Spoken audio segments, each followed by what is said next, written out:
Bueno, entonces, como estábamos viendo las clases pasadas, ¿no es cierto? Además de ver la estructura del mundo y además de ver lo que es más o menos las categorías del conocimiento, el tema de las ideas, los datos, las creencias, los saberes, ¿no es cierto? Que hablábamos mucho. También vimos que dentro de las ideas, las que llamamos ideas científicas o hipótesis científicas, ¿no es cierto?, tenían algunos requisitos. Hablamos de un contenido materialista, coherencia con otras ideas, ¿no es cierto? Y además exponerse a la contrastabilidad. También vimos que las leyes, ¿no es cierto?, que sumado a los requisitos anteriores, como las leyes son hipótesis científicas, pero además tienen que tener en su contenido informativo algunas visiones planteadas que debe tener una afirmación de tipo causal o determinista, como le llaman en algunos textos, ¿no es cierto? Y un mecanismo que conecte causas con efectos o efectos, ¿no es cierto? Esas son las leyes. Algunos le dan el requisito de universalidad, que yo lo doy, a mí no me parece mucho, pero bueno, la idea, mi opinión, en realidad importa bien poco en esto. Y también se ve el tema de lo que eran las teorías, ¿no es cierto?, que eran sistemas de ideas y datos que nos permiten explicar el mundo. O sea, en el fondo las hipótesis y las leyes serían como los ladrillos y la teoría sería como el edificio completo. Entonces, cuando uno habla de la química, habla de las teorías que sustentan la química, la teoría atómico-molecular, la termodinámica, cinética, ¿no es cierto? Y luego, dentro de esos castillos, ¿no es cierto?, que nos permiten comprender el mundo microscópico, hay varias leyes, como la ley de conservación de la masa, la ley de conservación de la energía, la ley de las proporciones múltiples definidas, la ley de Boyle, etc. Hay muchas leyes, ¿no es cierto? Pero la teoría es el castillo. Entonces, lo que yo les dije que íbamos a ver ahora es una de las teorías que más influyó en entender la lógica de la ciencia, que es la teoría de la relatividad de Albert Einstein, ¿ya? Y al respecto, bueno, esta presentación es bien cortita, me interesa más el tema de la reflexión acá. Primero hay que aclarar una cosa, que la teoría de la relatividad tiene como dos niveles, ¿ya? Está la teoría de la relatividad especial, ¿no es cierto?, que no incluye la gravedad, y está la teoría de la relatividad general, que incluye la gravedad. Yo les voy a mostrar la teoría de la relatividad especial, ¿ya? Primero porque... ¿Sí? ¿Cuál de las dos teorías fue primero? No la recuerdo bien. Primero fue la teoría de la relatividad especial. Ya, okay. Después Einstein la generalizó hacia la gravedad. Ahora, ¿por qué yo no explico la teoría de la relatividad general? Por dos razones. La primera, porque va a ser mucho más larga la presentación, y la segunda, que ustedes se van a reír, no la entiendo, honestamente. Es una teoría que me supera matemáticamente. En cambio, la teoría de la relatividad especial es súper simple matemáticamente. El nombre tiende a intimidar, pero cuando uno ve lo que propone, es una cuestión súper simple, no es una cuestión tan complicada. Pero bueno, espero no generar tanta expectativa. ¿Ya? Y bueno, a mí siempre me gusta dar datos anecdóticos para hacer las presentaciones más entretenidas. Bueno, Albert Einstein tiene una historia bien particular. Era un tipo que, bueno, era de alemán, con ascendencia judía, ¿no es cierto? Y él, digo la ascendencia judía porque igual tenía él un entorno que igual era medio religioso, ¿eh? A pesar que Albert Einstein siempre se declaró medio panteísta, nunca se declaró ateo, pero se declaró como medio panteísta, está diciendo como que Dios es casi sinónimo del universo. O sea, él no creía en una realidad inmaterial, pero sí creía en una especie de supraestructura general que regía todo. Y Einstein, bueno, siempre fue un muy buen alumno de ciencia, ¿no es cierto? Y hay un libro bien bonito en la biblioteca, si lo quieren leer, ¿no es cierto?, que se llama, lamentablemente está en inglés, se llama God's Equation, que cuenta la historia de Albert Einstein, muchos datos los tomé de ahí. Y ahí hablaban, por ejemplo, que este tipo, bueno, cuando empezó a crecer, se pensó en un momento mandarlo en una academia militar, pero a él nunca le gustaron las estructuras rígidas, porque le gustaba más la creatividad intelectual. De hecho, eso se sabía desde su infancia. Él estuvo trabajando entre su niñez y su adolescencia. Él siempre frecuentaba, dicen en algunos libros, que frecuentaba un taller de inventos que tenía su tío Jacob Einstein con un amigo que era César Koch. Y en ese taller de inventos él de repente trabajaba, hacía algunos cálculos, y ahí el mito urbano dice que ya a los 15 años hacía integrales. ¿Ya? No sé si esa cuestión es cierta, yo creo que los libros le ponen mucho, pero capacito, con la cabeza de Einstein todo es probable. ¿Ya? Y este tipo, ¿no es cierto?, contrario también a lo que se dice en algunas películas incluso, este tipo era seco para la ciencia, incluido la matemática, porque algunos decían que Einstein era malo para las matemáticas, no hay ni una evidencia que Einstein era malo para las matemáticas, el tipo, toda la evidencia que hay era que el tipo era buenísimo para las matemáticas. Y, pero nadie anticipaba a un genio de ese calibre, ¿no es cierto? Él quiso entrar al Politécnico de Zúrich, y lo que sí está certificado es que este tipo le fue mal en el examen del Politécnico de Zúrich, pero le fue mal porque el examen de ingreso incluía varias ramas, no solamente ciencia. Entonces, al tipo le fue muy bien en ciencia, pero en letras le fue más o menos, ¿no? Y había quedado fuera. Y ahí hay unas cartas que están como registradas que dicen que el director del Politécnico de Zúrich se impresionó tanto con su examen de ciencia que hizo una excepción con él. Como él iba a entrar a estudiar ciencia, estudiar profesor de física y matemática, eso es lo que iba a estudiar él, lo dejó entrar, porque era demasiado bueno para ciencia. Entonces el tipo llegó, entró al Politécnico de Zúrich, en 1900 se tituló de profesor de matemática y física, y en el intertanto, ¿no es cierto?, este tipo en su ratos de ocio, el tipo estudiaba filosofía. Bueno, estudiaba muchas cosas, estudiaba religión, filosofía, teología. Y aquí yo pongo algunas fotografías de algunos autores que lo influenciaron harto a él, pero lo influenciaron no para bien, ¿eh? Él leyó a David Hume, que sería esta fotografía, a Immanuel Kant, a Karl Marx, también a Baruch Spinoza, que me faltó ponerlo aquí en la fotografía. Y él dentro de lo que leyó, claro, varios de estos autores tenían mucha influencia en él en hartos aspectos. Por ejemplo, Baruch Spinoza tuvo mucha influencia en su visión de la religión, pero él cuando trató de entender la ciencia, él se basó más que nada en David Hume y Immanuel Kant, y en algo en el Karl Marx. Pero lo interesante que planteaba él, de hecho tiene un libro, ¿no es cierto? Y en las cartas que intercambió con Popper, que están también al final del libro Popper, él dice algo más o menos así, dice, cuando yo leía a estos filósofos, se refería a Hume particularmente, ¿no es cierto? Yo entendí que cómo no se hace la ciencia. En el fondo, él decía, yo leía a estos filósofos que hablaban de cómo era la ciencia, cómo se genera conocimiento, y yo no podía estar más en desacuerdo de lo que decían. O sea, en el fondo, él leyó a los filósofos para darse cuenta que su visión de ciencia no cuadraba con lo que le decían los filósofos, y él, obviamente que él decía que los filósofos estaban equivocados. ¿Por qué? Porque los filósofos de esa época, sobre todo los empiristas, ¿no es cierto?, planteaban que el conocimiento se generaba por la observación. Y Einstein se interesó por la física teórica y él siempre dijo, ¿no es cierto?, que él para construir conocimiento de física teórica nunca necesitó observar nada. Entonces ahí había un problema, ¿no es cierto? Y en las cartas que intercambiaba con Popper, él le decía a Popper que él nunca estuvo de acuerdo con este apego hacia la observación como fuente de ideas científicas. Eso lo menciono solamente como una anécdota, ¿ya? Bueno, Einstein, en el libro que yo les mencioné, cuenta que, bueno, él terminó de estudiar en 1900, ¿no es cierto? Entró a hacer su doctorado, y cuando entró a hacer su doctorado, en el caso de Einstein tenía el problema de que parece que había problemas de dinero, si mal no recuerdo. Ella tenía uno o dos hijos y él mientras hacía su doctorado estaba buscando trabajo, ¿ya? Entonces, lo que pasaba en esa época es que él se metió a trabajar en una oficina de patentes, mientras hacía su doctorado. Fíjense la fecha, entre 1902 y 1909, él trabajó en la oficina de patentes y él obtuvo su doctorado en 1904. Y van a ver ahora una diapo más adelante, que él gran parte de sus aportes en física, los más relevantes de su vida, ¿no es cierto?, lo hizo más o menos en 1905.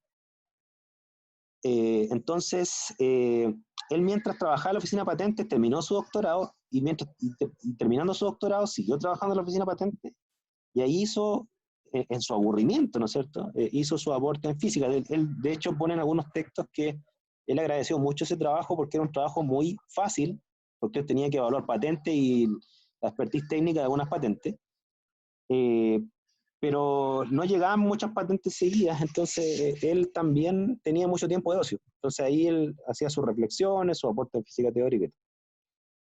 Y dentro de lo que él sacó, ¿no es cierto? Bueno, en 1905, fíjense que se llama el año milagroso de Einstein, porque en 1905 hizo aportes como para siglos de física, sacó la termodinámica estadística. Einstein fue uno de los primeros científicos, fíjense, a principios de 1900, que él estaba convencido de que la materia era discontinua. En esa época, a principios de 1900, todavía los científicos estaban divididos entre los atomistas y los antiatomistas. Hay gente que no creía en la existencia de los átomos, otros que sí. Y Einstein construyó la teoría de las colisiones moleculares, ¿no es cierto?, para explicar varios fenómenos, entre ellos, aquí viene la fotografía que está acá, el movimiento browniano de las partículas coloidales, que es un movimiento súper interesante. Ustedes tienen agua, por ejemplo, o cualquier fluido, le agregan partículas suficientemente pequeñitas, como polen, por ejemplo, y observan al microscopio el movimiento de esas partículas. Lo interesante que tienen esas partículas es que su movimiento es antinewtoniano, porque si yo tengo unas partículas en un fluido, ¿no es cierto?, lo que nos dice la ley de Newton es que deberían caer por gravedad. Sin embargo, en partículas chiquititas se ven movimientos como erráticos, como que caen, después vuelven a subir. Entonces, Einstein asoció ese movimiento a las colisiones que tienen las moléculas, que al chocar con partículas suficientemente pequeñas, puede darse una pequeña probabilidad de que esa colisión genere que la partícula vuelva a subir. Bueno, eso que se lo estoy diciendo en palabras, él lo matematizó, ¿no es cierto? Le incluyó la variable de temperatura, la relación de masa de polen versus masa de cada molécula, calculó la probabilidad de que cuánto tenía que pasar esto cada cuántas veces, ¿no es cierto? Y la cosa es que él le acertó bastante bien, ¿cierto? Entonces Einstein fue uno de los primeros atomistas del siglo XX. Después, ese mismo año, fíjense, 1905, él le encontró una explicación teórica al efecto fotoeléctrico. ¿Qué es el efecto fotoeléctrico? Es este efecto en donde algunos materiales se vuelven conductores cuando se les irradia radiación de cierta longitud de onda. Es decir, yo tengo un material que no conduce la electricidad, le voy entregando luz, ¿no es cierto? Pero superada cierta longitud de onda, el material se vuelve conductor. Ese fenómeno que se conocía, ¿no es cierto?, Einstein lo explicó teóricamente uniendo lo que es la teoría atómica, ¿cierto?, con la teoría de los cuantos de luz de Planck, creo. Algo por así es. Bueno, la cosa es que este efecto fotoeléctrico es por el cual le dieron el premio Nobel, entre paréntesis, ¿ya? Ya en esa época Einstein, que le interesaba mucho el tema de la luz, ¿no es cierto?, predijo el efecto láser, predijo el efecto de la coherencia de la luz en fase, ¿no es cierto?, para generar un haz monocromático colimado.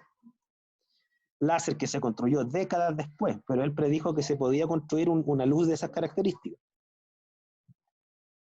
Y bueno, y sumado a lo anterior, también ese mismo año, ¿no es cierto?, saca la teoría de la relatividad especial. O sea, se pueden dar cuenta que tuvo un año más o menos productivo.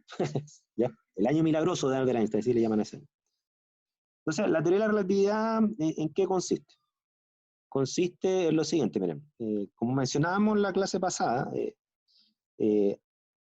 antes de Newton, ¿no es cierto?, existían varias ideas respecto a la física, pero las ideas estaban inconexas, ¿no es cierto? Estaban las ideas respecto al objeto en caída libre de Galileo, estaban las ideas de la física respecto a la trayectoria de los planetas, ¿no es cierto?, el movimiento elíptico de los planetas de Kepler, estaban las ideas respecto a la flotación de algunos cuerpos de Arquímedes, creo que era este, pero esas tres ideas estaban inconexas, ¿no es cierto? Y como vimos nosotros, viene Newton, ¿no es cierto?, y desde ideas más generales unifica todas estas ideas sueltas en una gran teoría, la teoría de la física clásica, con el concepto de fuerza, ¿no es cierto? Ahora, Newton, bueno, unifica todas estas ideas, ¿no es cierto? Y aquí hay una cuestión y aquí díganme si no entienden esto, no se acuerdan, ¿no es cierto? Pero traten de seguirme un poco la idea, porque uno aquí tiene que desempolvar clases que yo estoy seguro que ustedes tuvieron, que son las típicas clases de física clásica, ¿no es cierto?, donde nos hablan del movimiento relativo de los objetos. Entonces, ¿qué es lo que nos dicen las leyes de Newton? Nos dicen, por ejemplo, que si yo voy en un automóvil, ¿no es cierto?, aquí, a 25 kilómetros por hora, ¿no es cierto?, hacia abajo, y supongan que ustedes están dentro de ese automóvil, ¿no es cierto?, y ustedes salen por la ventana, agarran una pelota con el automovimiento, ¿no es cierto?, y lanzan esa pelota a 10 kilómetros por hora respecto a ustedes, ¿no es cierto?, se entiende que la persona que va a recibir la pelota, que va a estar en tierra, ¿no es cierto?, supongamos que hay una persona que está en tierra y va a recibir ese pelotazo, ¿no es cierto?, ¿a qué velocidad le va a llegar la pelota? A esta persona le va a llegar la pelota a la velocidad que ustedes le imprimieron respecto a ustedes, 10 kilómetros por hora, más la velocidad del automóvil, que sería 25 en este caso, ¿cierto? Entonces la pelota le va a llegar a la persona en tierra a 35 kilómetros por hora, que sería la aditividad de las velocidades. No sé si me explico bien en esa parte. Que es súper importante, así que necesito ver si me la entendieron, ¿ya? Esta parte es terriblemente importante para entender la teoría de la relatividad. ¿Entendieron esto de la ley, o se acordaron de esto de la ley de aditividad de las velocidades? Claro, eso, como dice Rafaela, tiene sentido. O sea, es lo que el sentido común nos dice, salvo que Newton lo matematizó. ¿Ya? Y Newton lo matematizó a tal nivel que incluso puede funcionar si es que el ángulo de la trayectoria, ¿no es cierto?, se podría incluir aquí, ¿no es cierto? Yo no podría calcular las velocidades relativas incluso no con trayectorias lineales, sino que con trayectorias oblicuas conociendo los ángulos. Yo me acuerdo que las clases de física mecánica a mí me gustaban mucho, siempre me ha gustado la física. De hecho, reconozco que no estudié física porque le tenía miedo solamente a la pobreza, nada más que eso, y veía en la química una forma más lucrativa de ganarse la vida. Pero a mí siempre me gustó más la física que la química, y yo me acuerdo que en los cursos de física clásica que teníamos en la universidad, a mí hacer esos ejercicios me fascinaba. Así que, ¿cómo uno podía predecir velocidades, tiempos, distancias, ¿no es cierto? Todo este cuento. Ahora, esa ley de aditividad de las velocidades funciona súper bien, ¿no es cierto? De hecho, con esa se lanzaron proyectiles, con esta se lanzan muchos satélites, ¿no es cierto? Las naves espaciales, o sea, la capacidad predictiva era y es maravillosa. El asunto está que ya, está hablando que Newton es más o menos del siglo XVII, ¿no es cierto? Ya entrado el siglo XX, aparece Maxwell, ¿no es cierto? Y Maxwell plantea todas las leyes e hipótesis ultramatematizadas de la perdón, ultramatematizadas de la radiación electromagnética. Y bueno, aquí no me pidan que les describa estas ecuaciones. Yo estudié electromagnetismo, pero no me acuerdo de casi nada. En las ecuaciones de Maxwell, ¿no es cierto?, que están acá, tiene un aparataje matemático que para mí es bien complejo, ¿no es cierto? Pero lo que sí tiene una cosa que es muy interesante, y es que las ecuaciones de Maxwell, que también fueron tremendamente exitosas para lo que es la radiación electromagnética, el electromagnetismo en general, funcionan súper bien siempre y cuando la velocidad de la luz, que creo que es este término que está acá, o este, no recuerdo muy bien, tenga un solo valor, que es el que conocemos actualmente, que es 3 por 10 elevado a 8 metros por segundo. Entonces, ¿qué es lo que pasaba? Que si la velocidad de la luz tenía otro valor, las ecuaciones no funcionaban. Entonces, había como una especie de contradicción, porque los físicos decían, oye, pero las ecuaciones de Maxwell funcionan a una única velocidad de la luz, pero ¿qué es lo que pasa si es que esa luz la emite un auto en movimiento? ¿Qué es lo que nos dice nosotros? Que si viene un auto hacia nosotros, ¿no es cierto?, y prenden las luces, ¿no es cierto?, la velocidad de la luz que tendría que registrar el chofer del auto es 3 por 10 elevado a 8 metros por segundo, pero la velocidad de la luz que nosotros debiéramos registrar, es decir, la velocidad a la cual nos llega la luz, sería la velocidad de la luz, 3 por 10 elevado a 8, más la velocidad del auto. Eso es lo que nos dice la ley de Newton. ¿Okay? Pero los físicos decían, pero es que si se aplicara la ley de aditividad de las velocidades a la luz, no funcionarían las ecuaciones de Maxwell. Entonces había como una contradicción. ¿Se entiende la contradicción o no? Sí, sí, bueno, al menos yo sí. ¿Rafaela? ¿Podría explicarlo de nuevo, profe? No me quedó muy Claro, claro. lo que pasa es que, como tú mencionabas, el sentido común nos dice que las velocidades se van sumando. Por ejemplo, si es que tú lanzas una pelota a una persona que está en tierra en un auto en movimiento que va hacia ella, ¿no es cierto? O sea, el sentido común a nosotros nos dice que, bueno, que si yo voy en un auto, suponte que tú estás parada allá en Curahoma, ¿no es cierto? Y yo voy en un auto hacia allá, a 100 kilómetros por hora, y te lanzo un balón, ¿no es cierto? El balón te va a llegar a la velocidad que yo le imprimí al balón, más la velocidad del auto, o sea, se suman las velocidades. Te va a llegar el tremendo pelotazo en el fondo, ¿ya? Si es que no te mato, vaya a quedar mal herido, ¿no es cierto? No es lo mismo que te lance una pelota estática, o sea, tú estás parado, yo estoy parado, estamos uno frente al otro, te lanzo la pelota y la velocidad a la cual te va a llegar la pelota es la velocidad que yo le imprimí, nada más. Pero si yo hago lo mismo, pero arriba de un auto que va hacia ti, te va a llegar el tremendo pelotazo. Esa es la ley de aditividad de las velocidades, y eso se ha medido y funciona súper bien, ¿ya? O sea, funciona, bueno, lamentablemente los casos más famosos son los casos bélicos, ¿no es cierto? Cuando un avión lanza un misil, ¿no es cierto?, y tiene que llegar a un lugar, hay que entender que la velocidad a la cual sale disparado el misil es la velocidad que le imprime el misil cuando sale del avión, más la velocidad del avión.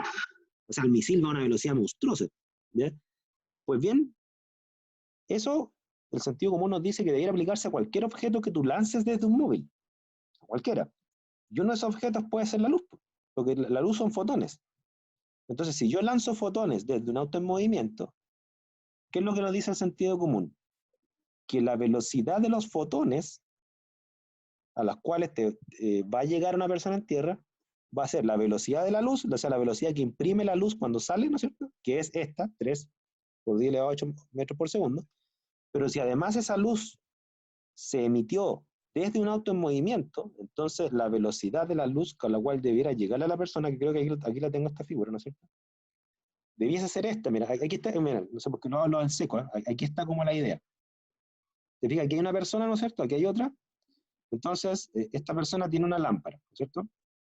Entonces, esta persona, al prender la lámpara, la luz va a salir a su velocidad que le es propia, 300.000 kilómetros por segundo, ¿ok? Pero, ¿a qué velocidad le llegaría la luz? De acuerdo a Newton, a la persona que está en tierra, ¿no es cierto? Va a depender, de acuerdo a Newton, si es que esta persona está parada, o sea, no se mueve, ¿no es cierto?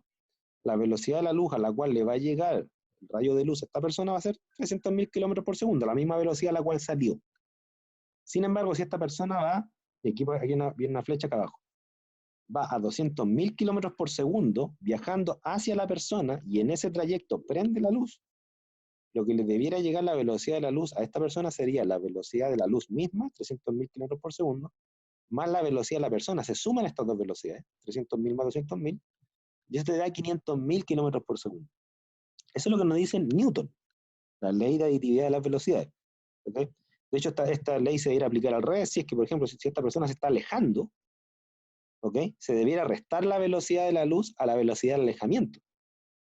Y la luz llegaría a una velocidad menor si es que se estuviese alejando. Eso es lo que nos dice Newton. ¿Okay? Sin embargo, ¿qué lío generaba eso?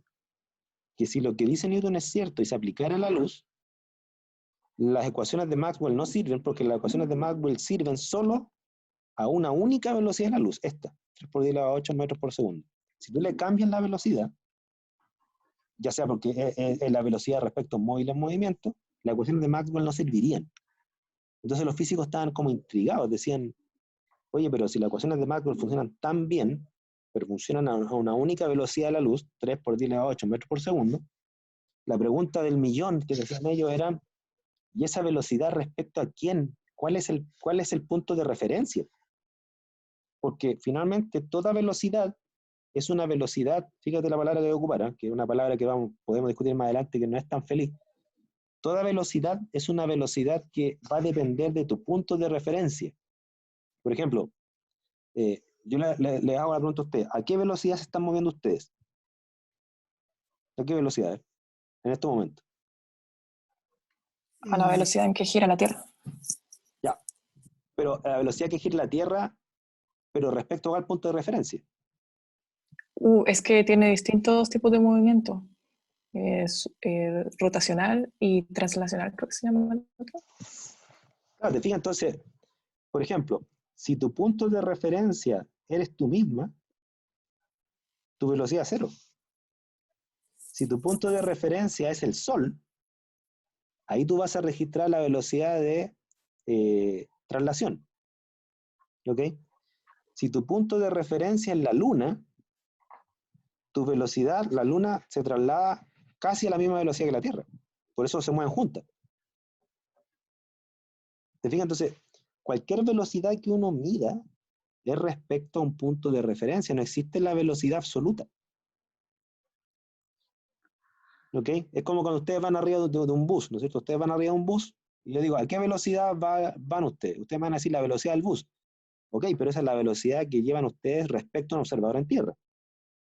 Porque si yo les digo a qué velocidad van respecto de una persona que está sentada al lado de ustedes, van a cero. ¿Se fijan?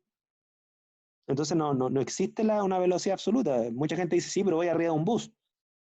Pero la persona que está en tierra va arriba del planeta Tierra. Entonces, respecto a quién miden la velocidad. Entonces, Newton nos decía, toda velocidad, su valor depende del punto de referencia. Y si el punto de referencia es móvil, como este, ¿no es cierto? Yo tengo que sumar o restar la velocidad del móvil, dependiendo si se acerca o se aleja del que hace la medición. Esa es la ley de Newton, ¿se ven? Y funciona súper bien, súper bien. Sí, se pone, fíjense, cuando mandan no sé si ustedes han visto, hay un programa bien bonito, que sobre todo están en National Geographic, estos canales de ciencia, ¿no es cierto?, que dicen, ya, vamos a mandar una nave a Marte, pero no la mandan en cualquier momento, la mandan en el momento más adecuado para que aprovechen la velocidad que lleva el planeta respecto de Marte, de forma que la nave salga disparada, ¿no es cierto?, literalmente, con la velocidad que le da el planeta. Y esa velocidad, la mejor es cuando Marte viene en contra de nosotros. ¿Se fijan? Porque si Marte se está alejando y nosotros nos estamos alejando de Marte, ¿no es cierto?, nos estamos alejando entre sí, el peor momento para lanzar una nave. Porque la velocidad que imprimiría la nave cuando despega, habría que restarle la velocidad al planeta. ¿Se fijan? Entonces ahí hay un tema que los puntos de referencia no son algo menor. El problema está que si consideramos el punto de referencia, la gente que trabaja en electromagnetismo decía, oye, pero esta velocidad de las ecuaciones de Maxwell, la velocidad de la luz, ¿es respecto a qué? ¿Cuál observador? Porque Maxwell no habla de observadores o de puntos de referencia. Entonces, ¿cuál es el punto de referencia? Y los tipos decían, no tengo ninguna idea. La cosa es que funcionan estas ecuaciones, pero nadie ha estado preocupado de si funcionan respecto a un móvil en movimiento. Siempre han sido experimentos estáticos. ¿Te fijas? Entonces ahí se le genera como un conflicto en este momento.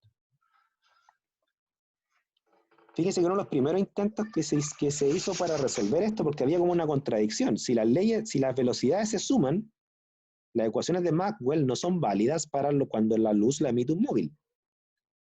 ¿Ok? O lo otro, si las velocidades no se suman, entonces está errado Newton. Entonces, o está errado Newton, o está errado Maxwell, o están errados ambos, pero no pueden ser ambos ciertos al mismo tiempo. Había una contradicción entre ambas teorías, y ambas teorías sumamente exitosas. Entonces, ¿qué hicieron los físicos para tratar de resolver la contradicción, ¿no es cierto? Dijeron, ¿saben qué? Los dos tienen la razón, pero nosotros estamos perdiendo algo. Y es que en las ecuaciones de Maxwell, esta velocidad parece que es respecto a una referencia universal. Entonces todos decían, ¿cómo una referencia universal? Decían, sí, mira, debe haber una sustancia que está en todo el universo, ¿no es cierto? Y por lo tanto la luz va a tener una velocidad 3 por 10 elevado a 8 metros por segundo respecto a una sustancia que está presente en todo el universo. Mírense la tremenda bola que se pegaron. Y todos decían, bueno, ¿y cuál es esa sustancia? ¿Qué es lo que está en todo el universo? Bueno, empezaron a desempolvar una idea de Aristóteles. Aristóteles, que él creía en la teoría de los 5 elementos, o sea, él hablaba de tierra, aire, fuego y agua, y él hablaba del éter, que era una especie de sustancia que cohesionaba todo, y que por lo tanto estaba en todo el universo. Una idea de Aristóteles. Entonces, los tipos dijeron, mira, entonces las ecuaciones de Maxwell no se dio cuenta, pero estas ecuaciones de Maxwell son válidas respecto al éter. Pero el éter era una bola filosófica de Aristóteles, entonces, como estábamos en la ciencia moderna, ¿no es cierto? ¿Qué es lo que hicieron los físicos? Ya, dijo, puede ser respecto al éter, pero tenemos que demostrar que el éter existe. Si nadie ha demostrado que el éter existe. Entonces dijeron, ya, si demostramos que el éter existe, se resuelve todo el problema. Las ecuaciones de Maxwell son válidas respecto al éter, y por lo tanto Newton y Maxwell tendrían razón. Hicieron un experimento para buscar éter. Y aquí está el experimento, se lo explico brevemente. Hicieron una caja, ¿no es cierto? Y esa caja le aplicaron vacío y hicieron un pequeño orificio por la caja que estaría reflejado por esta línea. Entonces, dentro de esa caja habían espejos, ¿no es cierto? Espejo 1, espejo 2, y había una fuente de luz, que es esta que está a la izquierda de la que estoy marcando. Entonces, se emitía un rayo de luz, se reflejaba en el espejo M2, se reflejaba en M0 para irse a M1, ¿no es cierto? Entonces, había una máquina, aquí dice telescopio, ¿no es cierto?, que medía la velocidad que tenía la luz en contra, perpendicular, ¿no es cierto?, o a favor, ¿no es cierto?, de una pequeña abertura que por aquí entraba el éter. Es decir, yo tengo una caja al vacío, le hago un pequeño orificio y por ahí va a entrar el gas atmosférico junto con el éter. ¿Ok? Entonces ellos medían la velocidad de la luz en contra del hipotético éter, a favor del hipotético éter o perpendicular al hipotético éter. Y ellos decían, si la velocidad de la luz vale 3 por 10 elevado a 8 metros por segundo respecto al éter, si hacemos insuflar éter, vamos a ver diferencias de velocidad de medida. Esa es como la idea. Cuento corto, hicieron 1000 veces este experimento, midieron la velocidad a favor, en contra del éter, o hipotético éter, perpendicular al éter, y siempre medían la misma velocidad. Nunca detectaron una diferencia de velocidad, nunca. Entonces, bueno, ahí los físicos entraron como en crisis, ¿no es cierto? Y algunos decían, no, el experimento está malo, necesitamos hacerlo de otra forma, ¿no es cierto? Y ahí apareció Einstein, ¿no es cierto? Que tomó el problema, ¿no es cierto? Einstein dice, bueno, yo me voy a hacer cargo del problema. ¿Por qué las leyes de Newton son contradictorias a las de Maxwell, ¿no es cierto? Respecto a la velocidad de la luz. De hecho, en una parte Einstein toma una frase de un filósofo más antiguo que él, ¿no es cierto? Que dice, yo me voy a parar sobre los hombros de estos gigantes, ¿no es cierto? Y para ver más lejos. Y él plantea sus dos postulados que según él resolvían el entuerto. Y esos dos postulados, uno de ellos era anti-newtoniano. Aquí están los dos postulados, esto lo tomé del libro de física, este es el Resnick, creo. El primer postulado, que es un postulado medio ontológico, filosófico, ¿no es cierto? Dice el principio de la relatividad, dice, las leyes de la física deben ser las mismas en todos los marcos de referencia inerciales. O sea, cualquier marco de referencia sin aceleración, las leyes de la física deben ser las mismas en cualquier parte del universo. ¿Ya? Que es un postulado medio ontológico. Y el segundo postulado, que sería como el más científico, ¿no es cierto? Dice que la velocidad de la luz es constante, ¿no es cierto? Y que no necesita ningún medio para propagarse, sino que la velocidad de la luz es constante y se propaga en un vacío, ¿no es cierto? Y tiene el mismo valor en todos los marcos de referencia inerciales. Inercial no quiere decir velocidad cero, recuerden. Inercial quiere decir aceleración cero. Puede tener una velocidad, pero constante. ¿Ok? Entonces, este postulado era antinewtoniano. O sea, de acuerdo a Einstein, esto que está aquí en la figura es falso. Es decir, esta persona que está acá, de acuerdo a este primer postulado, siempre va a registrar la misma velocidad de la luz, 300.000 kilómetros por segundo. Así ya sea esta persona que emite la luz esté estática, velocidad cero respecto a esta persona, esté una velocidad a favor de la persona o en contra de la persona. En cualquiera de los tres contextos, la velocidad que va a medir esta persona es siempre la misma.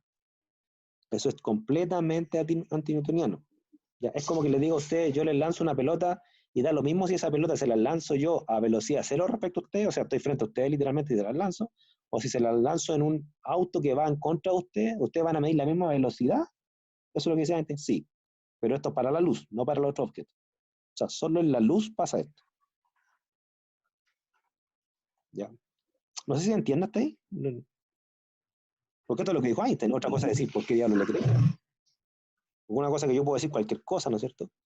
Y otra cosa es decir, bueno, y a razón de que le creyeron a este tipo, está negando a Newton. Y recuerden, está negando a Newton en 1905, donde él era literalmente un don nadie científicamente, no tenía ni siquiera una pega de investigador en ningún centro de investigación, trabajaba pituteando en una oficina patente, no tenía trabajo, ¿no es cierto? Y sale con este paper, y que más encima negaba a Newton, ¿no es cierto? Entonces, por fama, este tipo debería haberle rechazado el paper inmediatamente. Bueno, en ese caso hay un dato dando vuelta que yo no he encontrado una forma de corroborarlo. Para mí, ese dato ya suena a mito urbano. Dicen que este paper lo recibió Planck, que sí era famoso y era el físico más renombrado de la época. Y porque dicen que el Planck era editor del journal donde Einstein mandó esta publicación. Y según cuenta el mito urbano, que no sé si es cierto o no, ¿no es cierto? Dicen que Planck vio el paper, vio que lo que planteaba esta persona que no la conocía nadie era una idea extremadamente polémica, ¿no es cierto? Pero, y por la razón que le voy a explicar más adelante, ¿no es cierto? Pero Planck dijo, pero si este tipo tiene la razón, va a ser la revolución de la física. Recuerden que era un paper de física teórica, sin evidencia. ¿Ok? Entonces, Planck llega y da luz verde para que se publique este trabajo. ¿Ya? No sé si será cierto o no. Ahora, aquí viene la parte que es un poquito más complicada. Esta es la parte matemática más complicada. Si ustedes ven la matemática que aparece aquí, es una división, una raíz cuadrada y un triángulo. O sea, tampoco es hoy tremenda matemática. ¿Ya? Hay unas integrales triples, ni derivadas parciales, ni nada por el estilo. ¿Ya? Esto que está acá, que le estoy mostrando, son las consecuencias, una de las consecuencias de los postulados de la teoría de la relatividad especial. Porque fíjense lo que decía Einstein. Einstein decía, independiente del movimiento de la fuente emisora de la luz, la velocidad de la luz va a ser la misma si es que esa fuente tiene aceleración cero. ¿Ok? Entonces, si un móvil al estar en movimiento no genera un efecto sobre la velocidad medida, ¿no es cierto? Entonces, ¿qué es lo que cambia? O sea, si no cambia la velocidad de la luz al moverse el móvil, ¿qué es lo que cambia entonces? Porque algo tiene que cambiar. Entonces, Einstein se la juega y dice, se la juega entre comillas porque es una deducción matemática de él. Dice, no cambia la velocidad, lo que cambia es el tiempo.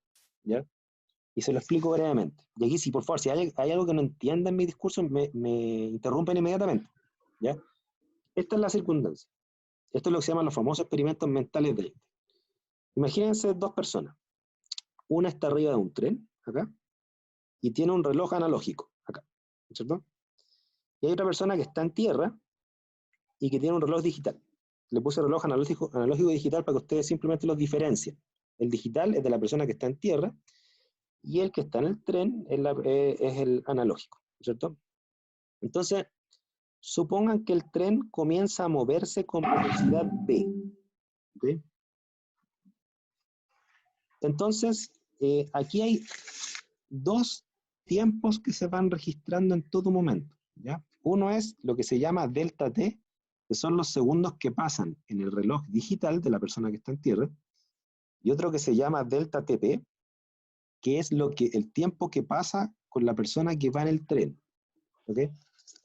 ¿Qué es lo que nos dice el sentido común a nosotros? Nos dicen que, por ejemplo, si delta t, suponga que los relojes están absolutamente sincronizados antes de este experimento, ¿ya? Entonces yo marco, ¿no es cierto? Veo mi reloj, ¿no es cierto? Y mi reloj, y lo más probable es que en su celular de hacer igual, ¿no es cierto? Me dice 4:44, ¿no es cierto? Me imagino que eso dice en su celular, porque hoy en día los celulares están sincronizados a través de internet, ¿cierto? Entonces dicen bien, 4:44, ¿cierto? Entonces supongamos que yo sigo hablando con ustedes están arriba del tren, ¿no es cierto? Entonces yo llego, miro mi reloj y pasaron 10 minutos, son las 4:54, o sea, delta T son 4:54. ¿Cuánto debiera marcar su reloj, el de ustedes?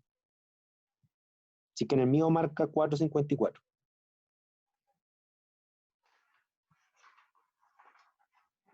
¿Me sigue la pregunta, no?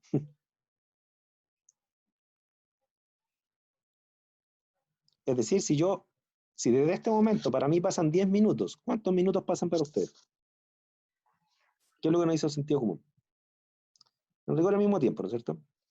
De hecho, eso es lo que nos dice Newton, que el tiempo es universal y absoluto. O sea, si pasan 10 minutos para todos. ¿Ok?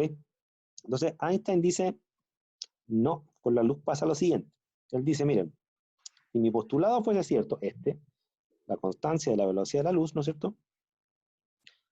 Como aquí la persona que está en tierra para ver el reloj que está en movimiento tiene que ir un rayo de luz hacia sus ojos, ¿no es cierto?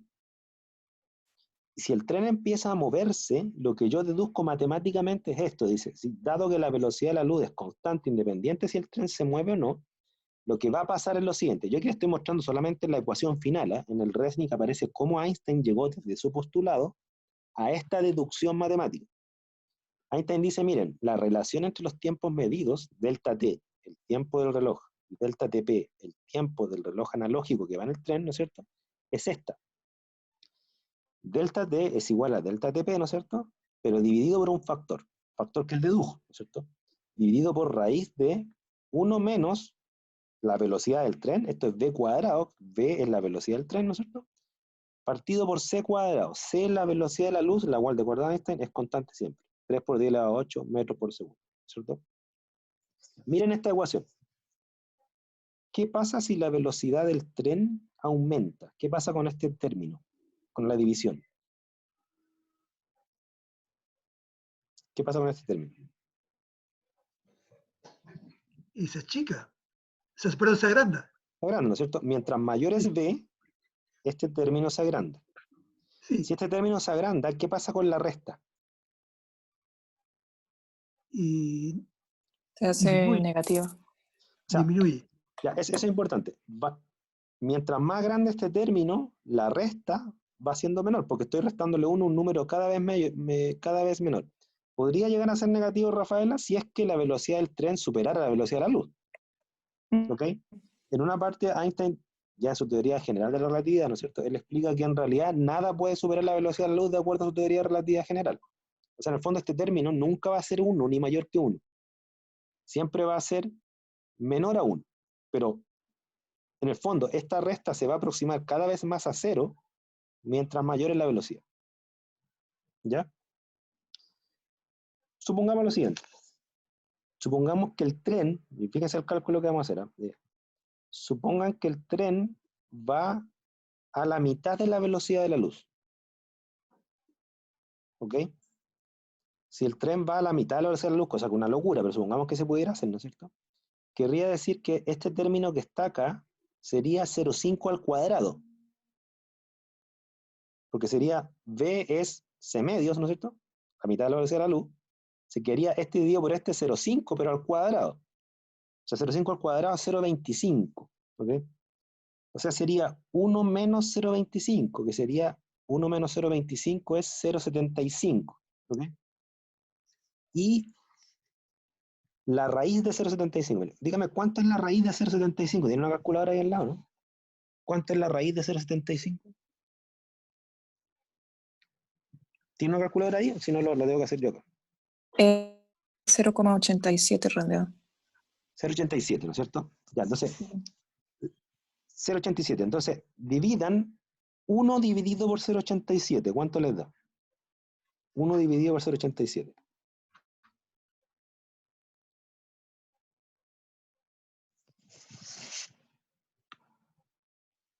1,15. 1,15, ya. Entonces, ¿qué quiere decir esto? Miren, aquí lo voy a anotar. Quiere decir que delta T es igual a 1,15 delta TP. ¿Ok? Eso hubiese dado con estos valores. Por lo tanto, fíjense, supongan que delta T, como yo les dije a ustedes, ¿no es cierto? Voy a poner un número bien grande. Supongan que para mí, ustedes se fueron en el tren, ¿no es cierto? Y yo que me quedé en tierra, para mí pasó un año. Entonces, delta T es un año. Eso es lo que pasó para mí. Mi reloj marcó un año, ¿no es cierto? Y eso es igual a 1,15 veces el tiempo de ustedes que van en el tren. ¿Cuánto les da delta TP? O sea, un año dividido por 1,15.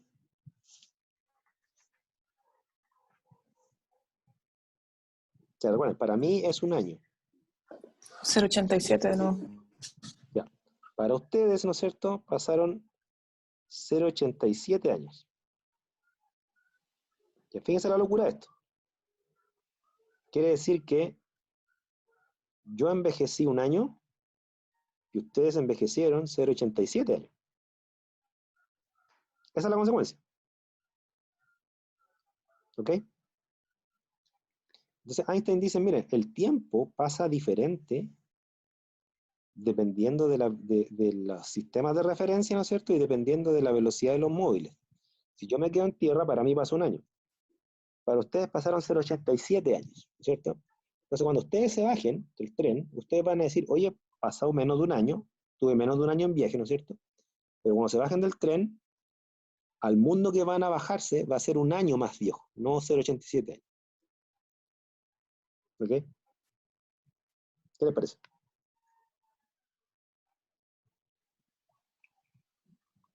Pues ahora podemos viajar al futuro y al pasado, pues. Sí, hombre, hay una serie de Stephen Hawking que cuando él estaba vivo lo hizo para la Discovery Channel. Y él hablaba un poco de esto. Él decía, los trenes que te llevan a viajar en el tiempo. Entonces él decía, imagínense un tren que anda, él ponía una velocidad más grande que la mía. Él decía, no decía 0,5 veces la velocidad de la luz, él decía 0,99 veces la velocidad de la luz. Entonces él decía, si yo me subo a ese tren muy cercana a la velocidad de la luz, supongamos 0,99, ¿no es cierto? Podría pasar lo siguiente, ustedes se subieron en el tren, estuvieron dando la vuelta a la Tierra un año, ¿no es cierto? Pero en la gente que se quedó fuera del tren, para ellos pasaron 10 años. Entonces ustedes literalmente se bajan en un tiempo 10 años al futuro. Cuando para ustedes pasó solamente uno, así por poner un número redondo y se entiende, ¿no es cierto? En el fondo, ¿cuánto tiempo pasa en tierra respecto al que está en tren? Va a depender de qué tan rápido es el tren. Mientras más rápido es el tren, ¿no es cierto? Mientras más grande es este término, ¿no? Mientras más grande es este término, más diferencia va a haber entre delta T y delta TP. ¿Ok? Ahora, claro, esta consecuencia, ¿no es cierto? Que él hablaba que es una consecuencia que es, imagínense, una consecuencia meramente en el plano teórico. No había ninguna evidencia. Se presenta esto en un paper a blanco. Dice, un tipo, insisto, que no lo conocía nadie, viene a decir que Newton está equivocado y que el tiempo no pasa igual para todos. Entonces, dígame, la probabilidad que le rechacen esa locura era altísima, ¿no es cierto? Él que era una cosa tremendamente antiintuitiva, violaba todos los principios de autoridad que se le puede dar al gran Newton, ¿no es cierto? Y además proponía una consecuencia que ya era casi de una locura de ciencia ficción. La cosa es que la aceptaron en el paper, pero, y viene una de las explicaciones que yo ya de grande me vine a dar cuenta, ¿no es cierto? Dicen que la Comisión Nobel tuvo mucho miedo de darle el premio Nobel a Einstein por esta teoría, porque proponía una cosa muy extravagante, ¿no es cierto? No había suficiente evidencia y la Comisión Nobel tenía miedo de que después se demuestre que esta teoría era falsa. Y le dieron el premio Nobel a alguien que propuso algo loco sin evidencia y la Comisión Nobel quedaría como ridícula. Pero Einstein había hecho tanto aporte que dijeron, ya, démosle el premio Nobel por otra cosa que aunque no sea tan importante, sí tenga evidencias más o menos concluyentes, y le dieron el premio Nobel por el efecto fotoeléctrico. ¿Ya? Cuando su gran obra fue esta, ¿no es cierto? Aquí yo hago un cálculo, ¿qué pasa si es que el tren va a 290.000 kilómetros por segundo? O sea, ya casi la velocidad de la luz, ¿no es cierto? Y aquí, la persona que va arriba del tren, si para esa persona pasan 10 segundos, el que va en tierra pasan 39 segundos. O sea, la proporción es casi 1:4 en tiempo. Ahora, lo interesante de esto es que la idea, siendo súper extravagante, ¿no es cierto?, se pudo someter a prueba cuando la tecnología evolucionó. Porque ¿qué es lo que pasa? Que para ver estas diferencias de tiempo tendrían que haber objetos que viajen a velocidades monstruosas, y en esa época no había nada que viajara a una velocidad tan grande, mucho menos un ser humano, ya ni trenes ni nada por el estilo. Si ustedes hacen este cálculo para la velocidad que tiene un avión, que supongamos que puede ser 1.000 kilómetros por hora, que es más o menos la velocidad que máxima acá viajan, si ustedes hacen este cálculo, 1.000 kilómetros por hora respecto a 300.000 kilómetros por segundo, o sea, habría que convertir la unidad, empiecen a dar cuenta que este término es tremendamente pequeño. Por lo tanto, su resta respecto a uno es nada. Los tiempos son prácticamente los mismos. No habría cómo medir esa pequeña diferencia de tiempo. ¿Cuándo se empezó a hacer esas mediciones? Primera desarrollo tecnológico, cuando se inventaron los relojes atómicos. Cuando se pudieron hacer relojes que tenían como 20 decimales. ¿Ya? Entonces, ¿cómo probaron esto? Pusieron unos relojes, yo debiera buscar las fotos de esos relojes, no sé por qué no los pongo acá. Lo primero que voy a hacer cuando termine la clase con ustedes, voy a buscar la foto histórica de los relojes atómicos. ¿Ya? Eran relojes que tenían una pantalla digital, ¿no es cierto? Pero tenían el tiempo como con 20 decimales. Y esos relojes se sincronizaban. Y se ponía un reloj en un avión, el otro quedaba en tierra. Entonces el avión iba, se daba una vuelta, volvía, ¿no es cierto? Y después veían que los relojes estaban desincronizados. Y después cuantificaban qué tan desincronizados estaban. Estaban desincronizados exactamente en base a esta proporción que les estoy mostrando. ¿Ya? O sea, ahí fueron las primeras evidencias de que esta idea extravagante, ¿no es cierto?, cuadrada pero justo, ¿no es cierto? Hoy en día eso se hace todos los días. De hecho, los relojes que traen los GPS, que están conectados con relojes que están en satélites, ¿no es cierto? Y los satélites están en constante movimiento, nosotros estamos en tierra, se desincronizan, y esa desincronización hay que corregirla, y se corrige, de hecho, ¿en base a qué? En base a esto. O sea, esto se contrasta todos los días. ¿Ya? Y la otra contrastación que hicieron antes del tema de los satélites, ¿no es cierto?, que ya no es lo hicieron con unas partículas que se llaman muones. Son unas partículas que se sabe su tiempo de vida, ¿ya? Su tiempo de vida es como un reloj atómico, ¿cierto? Entonces, ¿qué gracia tienen los muones? ¿No es cierto? Que su tiempo de vida se sabe, ¿no es cierto? Voy a borrar acá. Se saben, su tiempo de vida es como el que aparece acá, ¿no es cierto? 2,2 microsegundos esto. Sin embargo, los muones, como son partículas muy livianas, ¿no es cierto?, se pueden acelerar en los aceleradores de partículas que existen hoy en día, se pueden acelerar a velocidades cercanas a la de la luz. De hecho, aquí, por ejemplo, hay un gráfico que dice que un muón se ha podido acelerar para llevarlo a una velocidad a ser de 0,9994 C, o sea, casi C. ¿Okay? A ver, ¿qué otra palabra me pone? ahí se justificaría el hecho de que las ideas científicas no siempre vienen de una observación. Exactamente.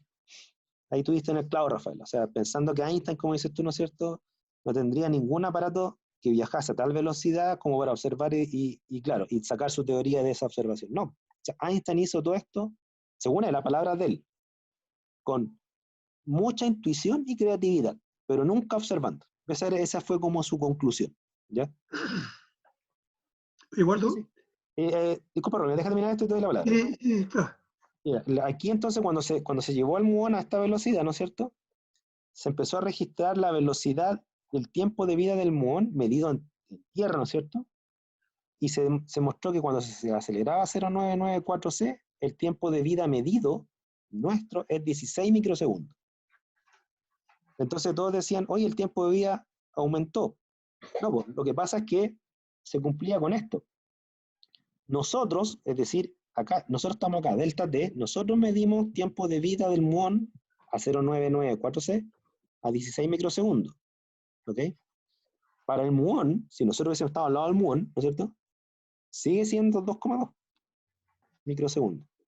El problema es que el muón se mueve a una velocidad 0,994C. Acá. ¿Ok? Entonces, el tiempo de vida medido es el que cambia dependiendo de la velocidad. Para el muón pasa al mismo tiempo. O sea, se lo explico de otra manera.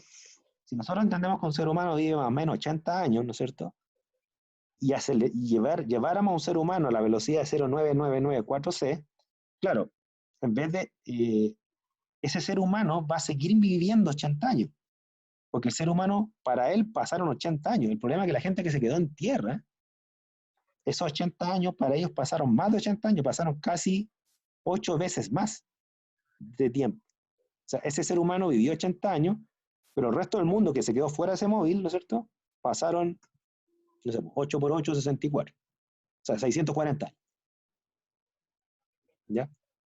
Entonces, esta idea extravagante, ¿no es cierto?, que como Rafaela se dio cuenta, la propuso Einstein sin observar, ¿no es cierto?, creatividad e intuición, formuló toda una idea haciendo predicciones que nadie había visto, con hechos que eran casi de ciencia ficción, y claro, la evidencia la terminaron favoreciendo. Iba a decir algo, Raúl, disculpe, te voy a interrumpir. Sí, no, cortito, igual, Dime. mira, me recordó parte del texto que revisé ayer sobre la ley capítulo 6.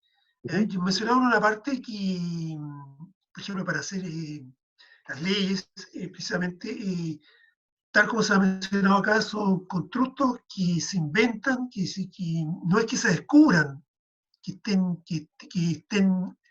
eh, estén, digamos, definidos de esa forma en la naturaleza, sino que son constructos que crea el científico y que es capaz de sintetizar ciertos elementos, ciertas variables y deducir la ley que funciona para explicar un acontecimiento que ocurre en la realidad. Sí, bueno, lo que dices tú, Raúl, es bien interesante porque siempre hay un debate de si las ideas científicas se descubren o se crean, ¿no es cierto? De acuerdo a Einstein, si es que uno adhiriera al razonamiento de Einstein, ¿no es cierto?, Einstein dice, no, las teorías, las ideas, ¿no es cierto?, los sistemas de ideas, se crean, no se descubren. Lo que tú descubres son cosas. Por ejemplo, uno dice, ¿sabes qué? Yo descubrí un tesoro porque descubrí un cofre enterrado en el océano. Esa es una cosa. Las cosas se descubren, las ideas se crean. Esa es como la propuesta que tiene Einstein, la cual personalmente yo comparto. Ahora, les voy a contar una anécdota que no... Que les cuento una anécdota porque tiene que ver con esto. Una vez estábamos discutiendo un perfil de egreso, creo que era el perfil de egreso de bioquímica, o era el objetivo, la misión y la visión del Instituto de Química, no recuerdo muy bien, pero estábamos discutiendo en el consejo del instituto, ¿no es cierto?, este tema de la ciencia por cómo estaba descrita ahí. Entonces salía que uno de los objetivos del Instituto de Química, creo, era la creación de conocimiento. Y un profesor, ¿no es cierto?, que no voy a dar el nombre para no herir susceptibilidades, dijo, yo me opongo a la palabra creación. Yo quiero cambiar creación por descubrimiento. En el fondo, el objetivo del Instituto de Química era descubrir el conocimiento de la química, ¿no es cierto? no crearlo. Y él, el argumento que daba era un argumento religioso, decía, la creación tiene que ver solo con Dios. A lo cual, bueno, yo honestamente me opuse inmediatamente, entonces yo le dije que si uno pone la palabra descubrimiento, o sea, que el objetivo es descubrir conocimiento, uno se transformaría en un platónico, porque Platón creía que las ideas existían y que uno las descubre, porque él creía que las ideas, existía el mundo de las ideas, y lo que hacían las personas era ingresar a ese mundo, encontrar las ideas y traerlas a este mundo material.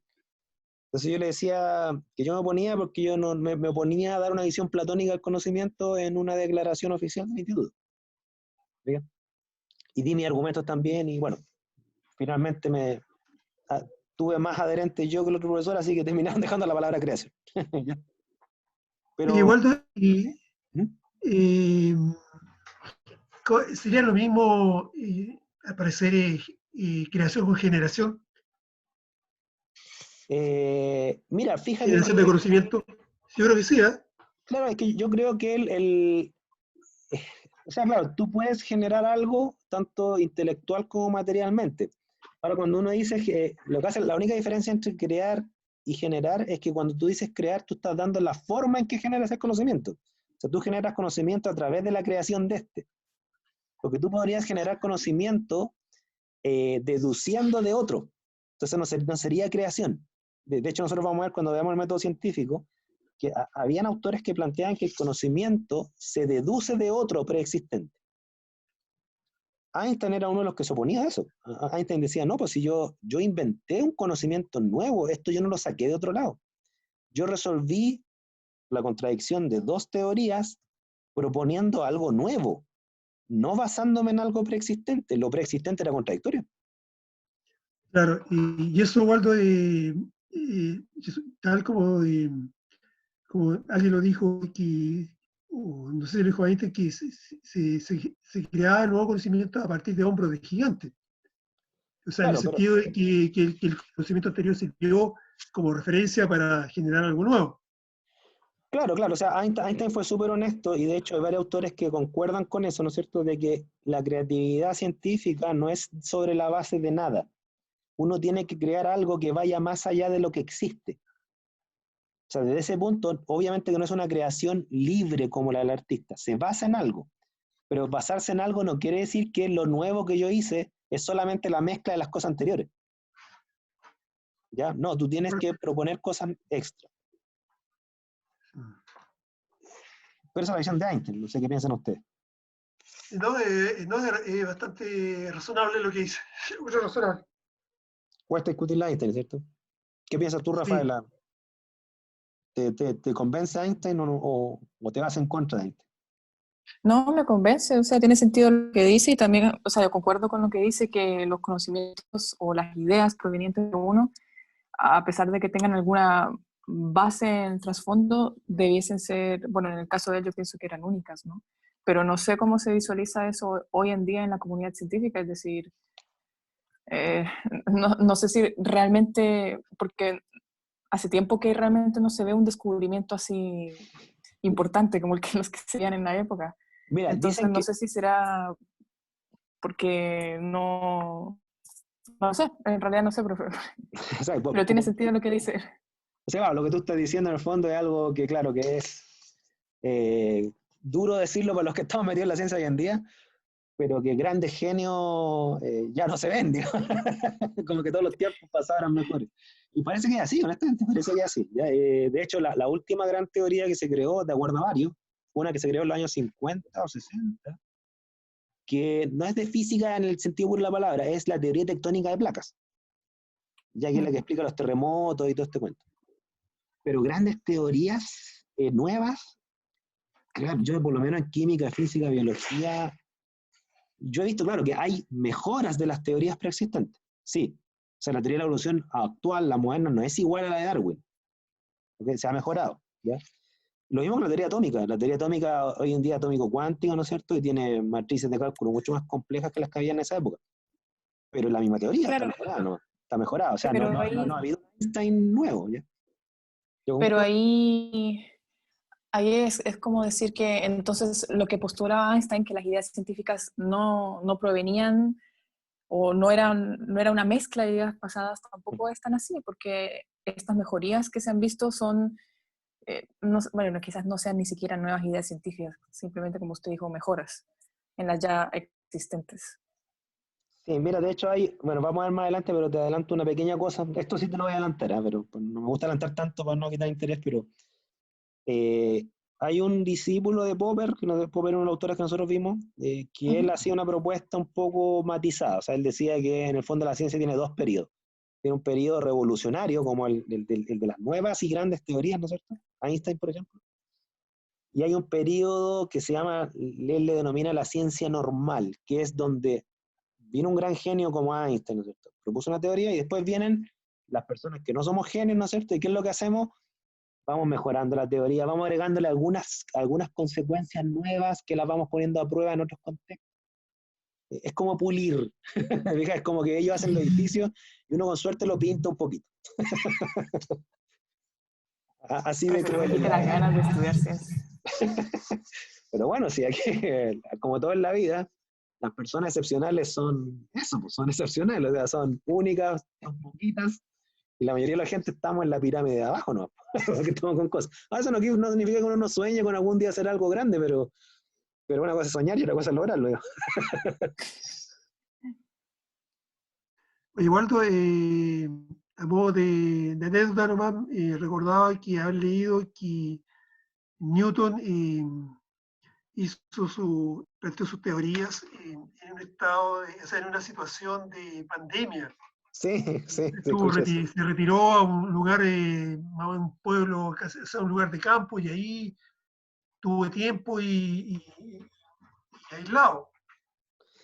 O sea, mira, dicen que el ocio parece que es una cosa fundamental para generar cosas sumamente nuevas y revolucionarias. O sea, es difícil generar cosas originales y profundas en una vorágine de rendir indicadores, ¿no es cierto? Y todo este cuento, en el fondo, hay mucha gente que se defiende de eso. ¿Eh? Dicen, yo creo que esa defensa es como a media nomás, dicen que es el sistema que estoy yo en este momento. Se te dicen, pero ¿cómo quieren que uno haga algo importante si te piden 2 papers o 3 papers al año? y entre sacar 2 o 3 papers al año tiene que ser paper de lo que se te ocurra en el momento, ¿no? Pues sin mucha reflexión, digo.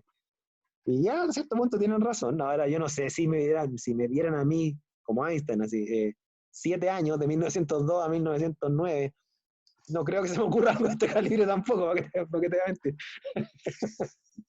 Para que te mentir. Pero bueno, son comentarios interesantes, ¿ya? Yo Igual mucha gente se cree Einstein, digamos, yo no. bueno, quisiera decirte que me quedó súper claro la exposición que tú hiciste sobre la teoría de la relatividad especial, bastante didáctica. ¿Sabes? No, me quedó claro ahora porque no lo había entendido antes, de esa manera como lo explicaste.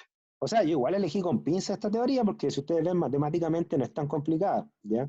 Hay otras teorías que son comprensibles. La teoría general no la entiendo, honestamente. No la entiendo. Pero esta yo, insisto, la saqué esta del Resnick. O sea, es un libro de física general. Ni siquiera un libro especialista en relatividad, para nada. Para nada, para nada.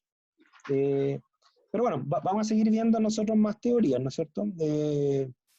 Pero por ahora quiero que tengan claro esta teoría, muy importante por lo que destacó Rafaela, ¿no es cierto? De que deja súper claro el papel de la creatividad y cómo se puede generar conocimiento incluso sin salir a observar el mundo. Yo no digo que no hay otros aportes que se han generado observando, también los hay, ¿ya? Pero esta teoría fue súper disruptiva en ese punto, ¿ya? Y los aportes filosóficos respecto a cómo se genera conocimiento tomaron este ejemplo como el icono para entender realmente el método científico. Y ahí lo vamos a ver más adelante eso, ¿ya? Ya no les quito más tiempo porque entre la interesante y la conversa se nos fue la hora volando, ¿ya? Ya, entonces nos vemos el lunes y nosotros les vamos a subir ahora al aula, ¿no es cierto?, entre el día y mañana, la tarea parcial que nos queda pendiente, que es la tarea parcial de el criterio de marcación de ciencia, ¿ya? Porque aquí con esto ya culminamos lo que son las ideas científicas en todos sus niveles y con un ejemplo incluso. Y ahora vamos a aplicar esto a poder diferenciar conocimiento científico de no científico. ¿Ya? Estamos. Cualquier duda, ¿no es cierto? Está el WhatsApp o el correo. Nos vemos el lunes. Chao, Rafaela. Chao, chao, chao.